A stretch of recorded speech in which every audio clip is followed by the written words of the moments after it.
नमस्कार, जनवार्तामध्ये आपल्या सगळ्यांचं स्वागत। सर्वप्रथम पाहूया ठळक बातम्या।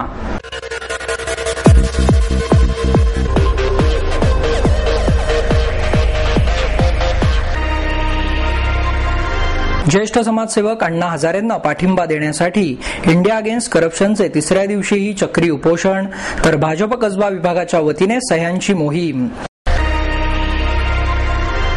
केवळ ब्रेकिंग न्यूजसाठी पत्रकारिता नको, ज्येष्ठ पत्रकार अरुण शौरी यांचं मत। सदाशिव पेठेतील कुलकर्णी वाड्यात शॉर्ट सर्किटने आग, वाड्यातील 2 खोल्या बेचिराख। कसबा पेठेतील समस्त भोईराज मित्रमंडळाची दहीहंडीसाठीची तयारी सुरू। कल्याणीनगर येथील एका व्यावसायिकास छोट्या राजांच्या नावावर 12 लाखांची खंडणी मागणाऱ्या 6 जणांना गुन्हे शाखेच्या विशेष पथकाकडून अटक। आणि महानगरपालिकेकडून मिळणाऱ्या गणेश मंडळांच्या पुरस्कारांच्या रकमेत वाढ करण्यात येणार, महापौर मोहनसिंग राजपाल यांची घोषणा। ज्येष्ठ समाजसेवक अण्णा हजारे यांना पाठिंबा देण्यासाठी इंडिया अगेन्स्ट करप्शनच्या वतीने तिसऱ्या दिवशीही चक्री उपोषण सुरू आहे, तर भाजप कसबा विभागाच्या वतीने सह्यांची मोहीम राबवण्यात आली। इंडिया अगेन्स्ट करप्शन या बॅनरखाली कमला आर्केड इमारतीसमोर उभारण्यात आलेल्या मंडपात तिसऱ्या दिवशी देखील अण्णा समर्थकांचे साखळी उपोषण सुरू असून सकाळी 8 वाजता 50 जण उपोषणाला बसले। उपोषणासाठी जागेवरच नाव नोंदणी करणाऱ्यांची संख्या अधिक आहे। महाविद्यालय सुटल्यानंतर विद्यार्थी आणि विद्यार्थिनींनी राणी लक्ष्मीबाई चौकातील आंदोलनस्थळी येऊन जोरदार घोषणाबाजी केली। हातातील तिरंगे फडकवण्यासह राष्ट्रभक्ती गीतांवर तरुणाईने लय धरली। एक सूर एक ताल, जनलोकपाल जनलोकपाल, भारत माता की जय, अण्णा हजारे जिंदाबाद अशा घोषणाही यावेळी देण्यात आल्या। तसेच सकाळी पुणे विद्यार्थीगृहाच्या इंजिनिअरिंग महाविद्यालयाच्या विद्यार्थ्यांनी अण्णांच्या पाठिंब्यासाठी महाविद्यालय ते राणी लक्ष्मीबाई चौकापर्यंत रॅलीचे आयोजन केले। यामध्ये असंख्य विद्यार्थ्यांनी आपला सहभाग नोंदवून सरकार विरोधात जोरदार घोषणाबाजी केली। भारतीय जनता पार्टीच्या वतीने मंडई येथे अण्णा हजारेंच्या पाठिंब्यासाठी सह्यांची मोहीम राबवण्यात आली। या मोहिमेस नागरिकांनी उत्स्फूर्त प्रतिसाद दिला। यावेळी कार्यकर्त्यांनी सरकार विरोधात जोरदार घोषणाबाजी देखील केली। यामध्ये शहराध्यक्ष विकास मटकरी, राहुल मेहता, मुकुंद भालेराव, प्रमोद उणेचा, अनिकेत मुनोद, पुष्कर तुळजापूरकर आदी पदाधिकारी आणि कार्यकर्त्यांनी सहभाग घेतला। केवळ ब्रेकिंग न्यूजसाठी पत्रकारिता नको, असं मत ज्येष्ठ पत्रकार अरुण शौरी यांनी व्यक्त केलं। शौरी यांनी लिहिलेल्या आणि हार्पर कॉलिन्स या प्रकाशनाने प्रकाशित केलेल्या does he know a mother's heart या पुस्तकाचे ज्येष्ठ शास्त्रज्ञ डॉक्टर रघुनाथ माशेलकर यांच्या हस्ते प्रकाशन करण्यात आले। यावेळी विद्यापीठाचे कुलगुरू डॉक्टर शांब मुजुमदार, उपकुलगुरू डॉक्टर भूषण पटवर्धन, प्रधान संचालिका डॉक्टर विद्या येरवडेकर आदी मान्यवर उपस्थित होते। आपल्या पुस्तकाविषयी बोलताना शौरी म्हणाले की हे विशेष मुलांच्या मातांचे पुस्तक आहे। माझ्या पत्नीने आमच्या विशेष मुलाला वाढवताना जे सोसले त्याबरोबरच मनुष्याच्या श्रद्धाविषयक कल्पनांचीही चर्चा या पुस्तकात करण्यात आली आहे। आपण भारतीय लोक परंपरांचे आंधळेपणे पालन करतो, पण त्यांचे विचारपूर्वक परीक्षण करत नाही। या रूढ कल्पना आणि परंपरांचा उहापोह करण्याचा प्रयत्न मी या पुस्तकाद्वारे केला आहे, असेही त्यांनी यावेळी सांगितले। यावेळी बोलताना माशेलकर म्हणाले, शौरी यांना मी हिरोच्या जागी मानतो। 2006 साली बीजिंग येथे झालेल्या एका कार्यक्रमात मी शौरी यांना भेटलो होतो। तेथे इतर सर्वजण चीन महासत्ता बनण्याकडे कशी वाटचाल करत आहे याचे गुणगान करत असताना केवळ शौरी यांनी चीनच्या दुबळ्या बाजू परखडपणे दाखवून दिल्या होत्या। तेच धैर्य त्यांनी या पुस्तकात धार्मिक कल्पनांवर भाष्य करताना दाखवले आहे, असेही त्यांनी यावेळी सांगितले। प्रकाशन समारंभानंतर शौरी यांनी पत्रकारांशी संवाद साधला। जनलोकपाल विधेयकाबद्दल मत त्यांनी व्यक्त केले। यावेळी बोलताना शौरी म्हणाले की जनलोकपाल विधेयकाबाबत केंद्र सरकारची भूमिका चुकीची असून केंद्रात सरकारच नसल्यासारखे वाटत आहे। या विधेयकाबाबत केंद्रीय मंत्री कपिल सिब्बल सारख्या व्यक्ती विनाकारण अडचणी आणत आहेत। मात्र या विधेयकावरून निर्माण झालेल्या परिस्थितीची आणीबाणीच्या परिस्थितीशी तुलना करू नये। राज्यातील लोकायुक्तांची स्थितीही विशेष चांगली नाही। वास्तविक पाहता जनलोकपाल विधेयक हा प्रश्न सध्या अत्यंत महत्त्वाचा आहे, त्यामुळे या विधेयकावरच सखोल विचार करायला पाहिजे। आजच्या केंद्र सरकारच्या भूमिकेमुळे त्याच नागरिकांचा अधिक फायदा होत आहे, असेही त्यांनी यावेळी सांगितले। सदाशिव पेठेतील कुलकर्णी वाड्यात शॉर्ट सर्किटने आग लागल्याने 2 खोल्या बेचिराग झाल्या. 639 सदाशिव पेठेतील स्वीट होम समोरील कुलकर्णी वाड्याला पहाटे 2:30च्या सुमारास आग लागल्याने प्रदीप मटकरी यांच्या घराच्या 2 खोल्या जळून बेचिराग झाल्या. सुदैवाने यात कोणतीही जीवितहानी झाली नाही. पहाटे लागलेली ही आग शॉर्ट मुळे लागली असल्याचा अंदाज आहे. अग्निशामक दलाच्या 3 ते 4 गाड्यांनी ही आग आटोक्यात आणली. या आगीत मटकरी यांचे संपूर्ण घर तसेच वाड्यातील एका दुचाकीचेही नुकसान झाले. आगीची बातमी कळताच स्थानिक नगरसेवक उदय जोशी आणि शुभदा जोशी यांनी घटनास्थळी धाव घेऊन मदत कार्य सुरू केले. सकाळी महानगरपालिकेच्या विश्रामबाग क्षेत्रीय कार्यालयाचे अधिकारी सुनील केसरी तेथे मदत कार्यासाठी आले. त्यांच्यासह 12 जणांची टीमही मदत कार्य करीत होती. मौल्यवान सामान बाहेर काढण्यास तसेच इतर सर्व प्रकारचे मदत कार्य या टीमने केले. कसबा पेठेतील समस्त भोईराज मित्रमंडळाची दहीहंडीसाठीची तयारी सुरू झाली आहे. शहरात पारंपरिक पद्धतीने साजरी होणारी दहीहंडी काट टाकू लागली आहे. यावर्षी दहीहंडीसाठी मंडळांनी जोरदार सराव सुरू केले आहेत. यातच कसबा पेठेतील समस्त भोईराज मित्रमंडळ रात्री 11 ते 12:30 या वेळेत जोरदार सराव करीत आहे.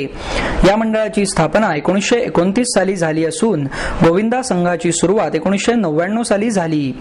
या गोविंदा संघात 12 वर्षापासून ते 55 वर्षापर्यंतचे गोविंदा सहभागी होतात. या संघात 300 ते 400 गोविंदा आहेत. यावर्षी हे मंडळ विमाननगर, वडगाव शेरी आणि शहरातील दहीहंड्या असे एकूण 5 ते दहीहंड्या फोडणार आहेत. त्यांच्यामधील गोविंदा भूषण सुपेकर हा लहान मुलगा दहीहंडी फोडण्याचा मानकरी आहे.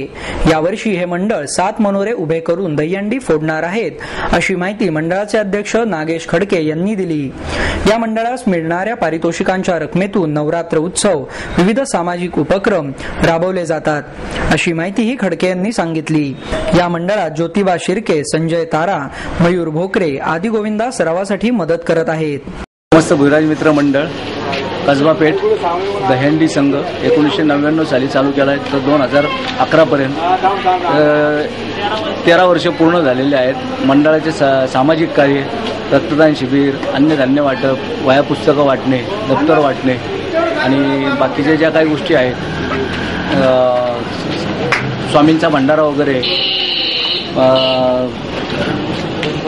गणपतीच्या मिरवणुकीस 25 वर्षातनं लक्ष्मी रोडला गेला आहे. त्याचा मोठा आनंद पौर्णा साजरी झाला आहे. 7 मनोरे भोईराज मित्रमंडळ करते. पहिलाच पुण्यातला संघ आहे. कल्याणीनगर येथील व्यावसायिकास छोट्या राजांच्या नावावर 12 लाखांची खंडणी मागणाऱ्या 6 जणांना गुन्हे शाखेच्या विशेष पथकाने अटक केली. त्यांच्याकडून एक स्कॉर्पिओ, सँट्रो कार, 6 मोबाईल असा एकूण 9,17,000चा ऐवज जप्त करण्यात आला आहे. किरण बबन गोरे, निलेश बबन गोरे, मयूर शिवाजी गोरे, पप्पू उर्फ अमोल कचरू समिंदर, सुनील तुकाराम दौंडकर, अविनाश उर्फ अरविंद वसंत देवकर अशी अटक आरोपींची नावे आहेत. याबाबत विराणी एंटरप्राइजेसचे शमशुद्दीन नजरुद्दीन विराणी यांनी तक्रार दिली आहे. अटक आरोपीतील देवकर यांच्यावर 2 खुनाचे गुन्हे असून त्याला एका खुन्यात जन्मठेपेची शिक्षा सुनावली असून उच्च न्यायालयातून तो जामिनावर सुटला आहे, अशी माहिती अप्पर पोलीस आयुक्त अनंत शिंदे आणि पोलीस उपायुक्त राजेश बनसोडे यांनी दिली. खराडी मुंडवा रस्त्यावर विराणी यांचा स्क्रॅप खरेदी विक्रीचा व्यवसाय आहे. विराणी यांनी 17 जुलै रोजी चाकण येथील कल्याणी लिमर्स कंपनीचे लिलावात स्क्रॅप खरेदी केले होते. 2 ऑगस्ट पासून किरण गोरे आणि त्याचे साथीदार विराणी यांना फोन करून छोटा राजांचा माणूस असून तुझी कमाई काय आहे ते माहिती असून आमची माणसे काय मागतील ते दे, नाहीतर ठार मारण्यात येईल अशी धमकी दिली. त्यानंतर गोरे यांनी त्यांना भेटून स्क्रॅपचा माल उचलायच्या अगोदर 10 लाख दे, प्रति किलो मागे कमिशन म्हणून 2 लाख अशी 12 लाखांची खंडणी मागितली होती. त्यानुसार पोलीस निरीक्षक सुनील पवार आणि त्यांच्या पथकाने सापळा रचून त्यांना अटक केली. वंदे मातरमच्या जयघोषात देशभक्त कोशाच्या प्रकाशनपूर्व नोंदणीस ज्येष्ठ समाजवादी विचारवंत भाई वैद्य यांच्या हस्ते प्रारंभ झाला. अक्षरधारा बुक गॅलरीच्या वाचन कट्ट्यावर वैद्य यांच्या उपस्थितीत प्रकाशनपूर्व नोंदणीस सुरुवात झाली.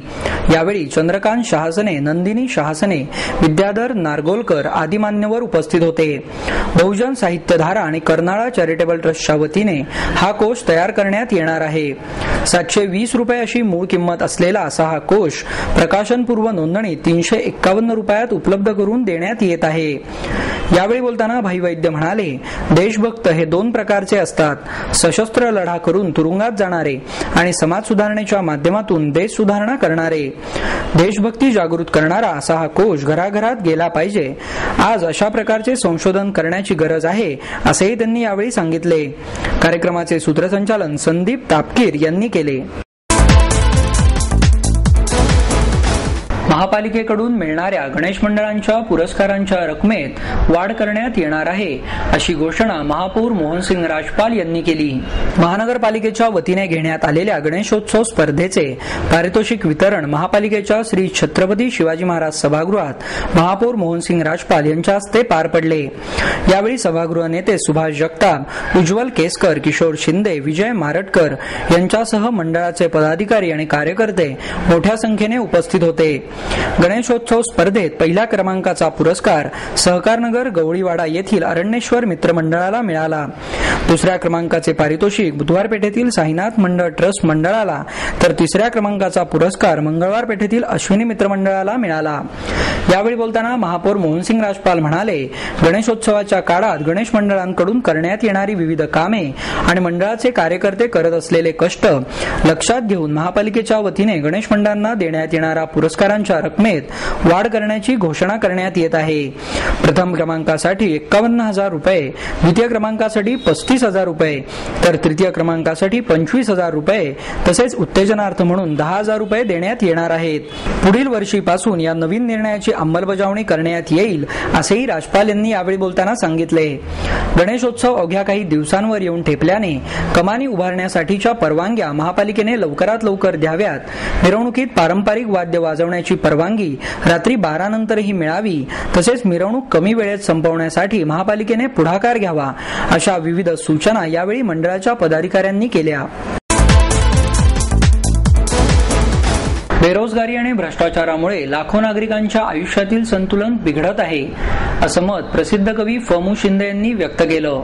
व्हिजन प्लस फाउंडेशनच्या वतीने विलास एखंडे पाटील यांच्या 10% या कादंबरीचे प्रकाशन शिंदे यांच्या हस्ते करण्यात आले। या कार्यक्रमात ज्येष्ठ सेवा सल्ला तज्ज्ञ सुरेश रानडे, सामाजिक कार्यकर्ते अण्णा प्रगडा, विद्या वत्सल प्रमुख पाहुणे म्हणून उपस्थित होते।